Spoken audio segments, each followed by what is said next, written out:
sens bon la terre, ma terre. Tu sens bon la vie, mamie. Tu sens bon la pipe, mon père. Tu sens bon l'automne et ma pluie. Tu sens bon la pipe, mon père. Tu sens bon l'automne et ma pluie. Aujourd'hui, nous allons aider notre roi du carnaval, Mundo, à comprendre pourquoi la planète va mal. Mais d'abord, c'est quoi le climat? Le climat, c'est le temps qu'il fait habituellement dans une région. Par exemple, dans le désert, il fait très chaud le jour et froid la nuit. Et sur la banquise, il fait toujours froid.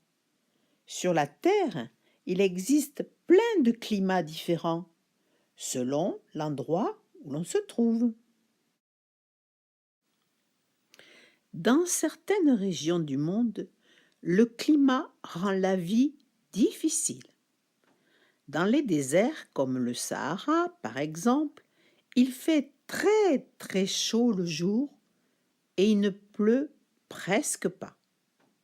Il y a peu de plantes, peu d'animaux et peu d'hommes.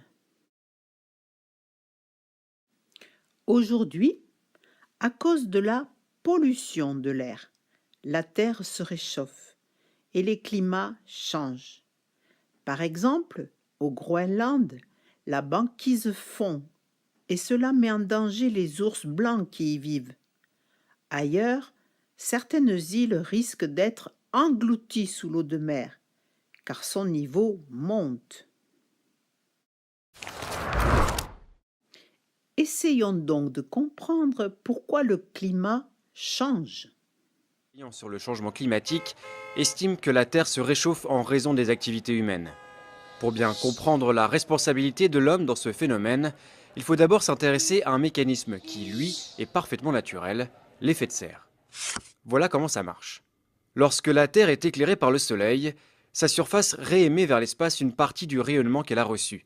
Sauf que les gaz à effet de serre, comme le dioxyde de carbone, le méthane ou le protoxyde d'azote, retiennent une partie de ce rayonnement infrarouge émis par la Terre et lui renvoient, ce qui contribue à la réchauffer. Ce couvercle naturel rendit la température de la Terre propice au développement de la vie. L'homme en profita donc pour apparaître. Mais il décida bien vite qu'il préférait façonner la planète à son image, selon un principe très simple, tout ce qui est pris n'est plus à prendre. C'est pourquoi il inventa le confort. Le confort consiste essentiellement à pomper les énergies fossiles de la planète pour les brûler et les consommer dans des boîtes de toutes formes, de toute taille et de toute nature. Avec pour conséquence de libérer dans l'atmosphère des quantités importantes de gaz à effet de serre. Si les hommes étaient nombreux, plus ils avaient besoin d'énergie, plus ils alimentaient leurs boîtes et plus la concentration des gaz à effet de serre s'élevait dans l'atmosphère. Dès lors, les rayonnements infrarouges de la Terre, piégés par l'enveloppe de gaz à effet de serre, provoquèrent le réchauffement de la planète et la Terre finit par se comporter comme une cocotte minute.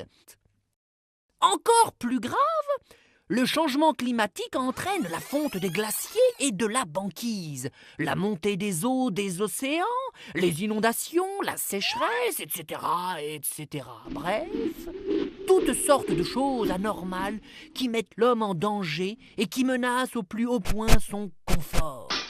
Une augmentation de juste 1,4 degré serait plus importante que tout ce que l'on a connu au cours des 10 000 dernières années.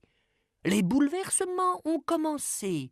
Il est donc grandement temps d'agir si l'on veut sauver notre monde, voire notre civilisation.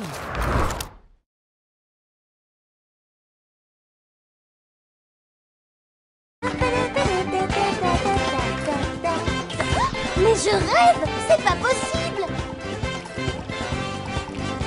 Booba! Que fais-tu? Rien, pourquoi tu cries? C'est pas ton arbre. Mais Booba, c'est ton arbre! Et c'est aussi le mien. Qu'est-ce que tu racontes? J'habite à 10 mètres d'ici. Et ce n'est ni ton arbre, ni le mien. Un arbre, c'est vivant, ce n'est pas un objet. Cet arbre est sur la terre. Et la terre, c'est à nous de la protéger. C'est notre maison. Et c'est aussi la maison de 4000 espèces de mammifères, 9000 espèces d'oiseaux, 10 000 espèces de reptiles, 20 000 espèces de poissons, 1 million d'insectes et 7 milliards d'êtres humains. Voilà pourquoi tu n'as pas le droit de faire pipi contre cet arbre. Zaza, arrête. Tu me fatigues avec tes chiffres. Je n'ai pas mis la terre en danger. T'exagères toujours. Oh, il fait chaud. Allez, viens, on va se mettre à l'ombre. Tu es bien content de trouver un arbre quand tu veux t'abriter.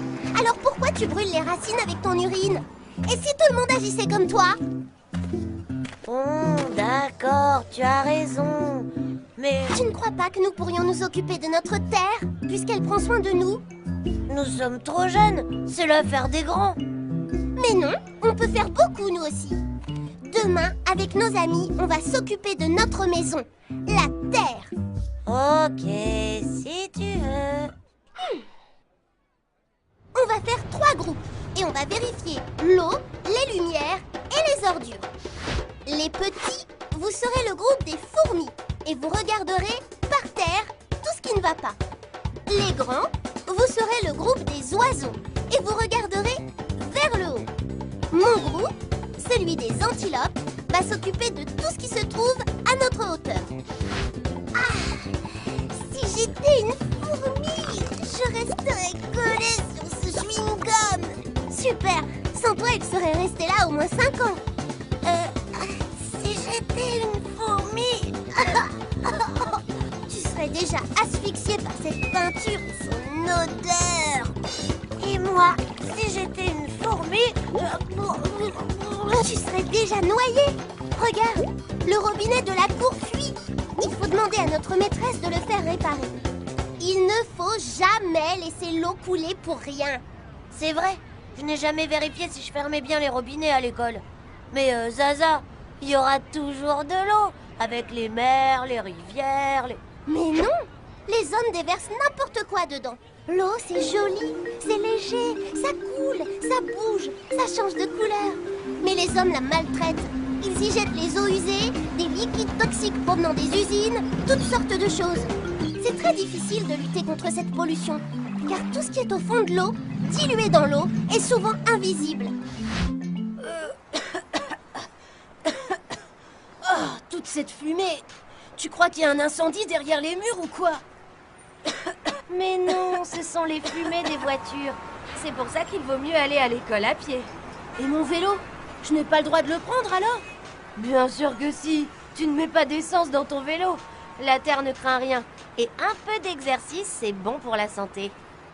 Moi, je vais essayer d'attraper ce vieux sac en plastique. Sans quoi il mettrait des dizaines d'années à se dégrader naturellement. Des dizaines d'années? Mais oui. Je crois que j'en ai laissé un sur la plage hier soir. Mais je ne suis pas la seule à le faire. Tout le monde fait pareil dans la ville. Alors laissons la ville devenir un grand sac poubelle. Tu as raison. À nous de jouer, les antilopes. Booba, va éteindre les lumières dans les 3 classes. Je ne pense pas que les tables aient besoin d'être allumées pendant la récréation. Et toi, que fais-tu derrière le tonneau? Des bêtises, bien sûr. Avec ces allumettes à la main, tu pourrais mettre le feu à toute l'école. Moi, j'ai ramassé tout ça. Les enfants, approchez, approchez. J'ai vu une dizaine d'élèves prendre soin de la cour de récréation et je les en félicite. Zaza, viens hisser les couleurs, tu as bien mérité cet honneur. Et demain, nous allons faire toute une journée environnement. Apporter à l'école tout ce qui, à votre avis, ne sert à rien. Et nous allons faire le tri ensemble. Voilà, maîtresse. Et hop, voilà. Je n'ai trouvé que des vieilles épluchures de fruits et de légumes. C'est parfait, Pascal. Nous allons les déposer ici pour nourrir la terre. Ensuite, nous allons créer notre propre jardin potager. Oui! Ouais! Un jardin potager! Ah, super!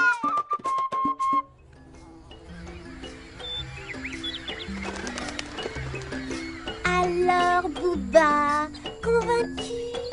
T'avais raison, Zaza. Nous pouvons vraiment aider notre ami la Terre. Maintenant qu'on se connaît mieux, on va pouvoir prendre soin l'un de l'autre et vivre très heureux. Et dire que nous allions jeter tout ça.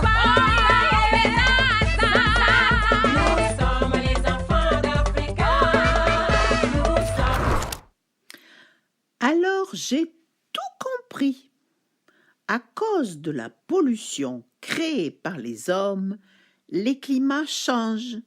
Ces changements mettent la vie sur Terre en danger. C'est grave. Mais on peut agir maintenant pour que notre planète reste accueillante pour les hommes et les animaux. Il faudra bien penser à tout cela si l'on veut garder notre belle terre. Je vous embrasse les enfants. À bientôt.